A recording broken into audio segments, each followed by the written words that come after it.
1 Samuel, capítulo 5. Tomaram os filisteus a arca de Deus e a meteram na casa de Dagom, junto a este. Versículo 2. Os filisteus levaram a arca do Senhor direto para o templo de sua principal divindade. Chegando pela manhã naquele lugar, os moradores viram o primeiro aviso de Deus. A imagem de Dagom estava caída, prostrada, com o rosto em terra, diante da arca do Senhor. Ignorando o que viram, voltaram a colocar a estátua no lugar. Na manhã seguinte, a estátua de Dagom estava novamente prostrada diante da arca, desta vez, porém, sem a cabeça e sem os braços, restando dela apenas o tronco. Ao invés de reconhecerem ser um ato de Deus, tornaram aquele fato uma superstição, de modo que os sacerdotes de Dagom e todos os que entram no seu templo não lhe pisam o limiar em Asdod. 2 avisos foram dados, e os 2 foram ignorados. Então, a mão do Senhor castigou duramente os de Asdod, e os assolou, e os feriu de tumores.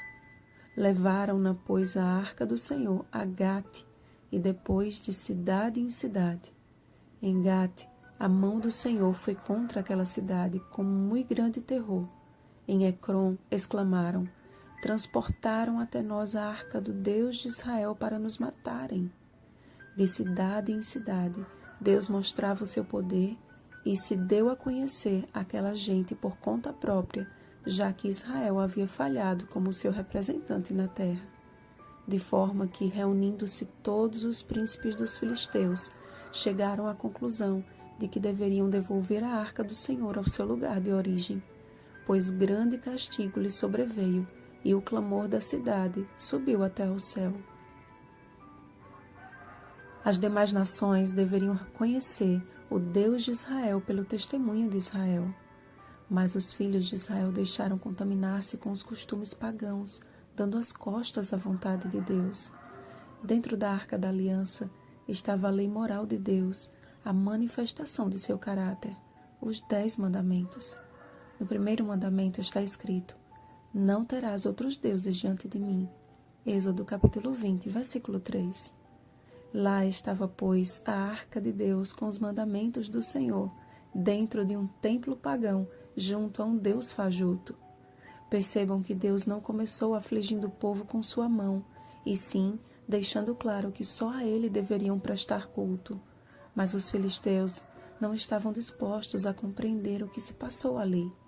Então, além de colocar a estátua na mesma posição no dia seguinte, o Senhor ainda lhe cortou a cabeça e os braços. O recado era óbvio e direto.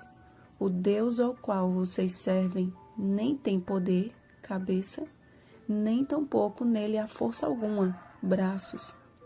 Contudo, aquele povo estava tão obscurecido por suas superstições que aquilo transformou-se em mais uma delas.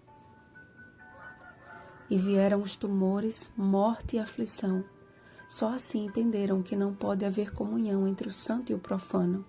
Diante do que consideravam o principal de seus deuses, Deus o rebaixou ao que Dagom realmente era, um tronco sem vida. O conteúdo da arca, e não a arca, revelava o porquê do grande terror que os afligiu. Dentro da arca estava a resposta. Dentro da arca estava a revelação do Deus único e verdadeiro. Lembram da arca de Noé? Não adiantava contemplá-la por fora. A salvação estava em obedecer e entrar nela. A revelação de que só Deus é o único Senhor estava dentro da arca. No entanto, isso foi ignorado. Deus tornou em vergonha aquela imagem e tornou glorioso o que eles haviam ignorado. Foi do agrado do Senhor, por amor da sua própria justiça, engrandecer a lei e fazê-la gloriosa. Isaías capítulo 42, versículo 21. Então tornaram atrás, como também confirma o profeta Isaías. Tornaram atrás e confundir-se-ão de vergonha os que confiam em imagens de escultura, e as imagens de fundição dizem: vós sois nossos deuses. Isaías capítulo 42, versículo 17. E isso nos leva à quebra do segundo mandamento: não farás para ti imagem de escultura. Êxodo capítulo 20, versículo 4. Deus tentou advertir aquele povo de forma branda, mas eles escolheram a sua indignação. Mas o Senhor é verdadeiramente Deus. Ele é o Deus vivo e o Rei eterno.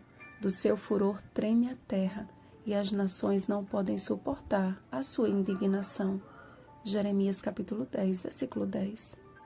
Deus revelou o conteúdo de sua arca da única maneira que aquele povo entenderia. E por seu poder e força, mostrou que os ídolos são como um espantalho em pepinal e não podem falar. Necessitam de quem os leve, porquanto não podem andar. Não tenhais receio deles, pois não podem fazer mal, e não está neles o fazer o bem. Jeremias capítulo 10, versículo 5. Aqueles ídolos antigos não deixaram de existir, só tomaram o formato moderno da promiscuidade, egocentrismo e vaidade. Hoje, a Bíblia tornou-se uma arca da aliança ao lado de deuses erguidos pela idolatria humana. É desconsiderada, ou pior do que isso, é usada da forma errada, para propósitos errados, por pessoas que andam no erro. E de forma proposital, as verdades do Senhor são lançadas por terra. Daniel capítulo 8, versículo 12. Em sua palavra, Deus mostra a sua glória. Seu conteúdo não foi deixado a nós como um amuleto para ser deixado aberto no Salmo 91, ou como objeto de decoração, nem tampouco como um best-seller sagrado, ou um livro comum para ser interpretado de acordo com o interesse egoísta de cada um.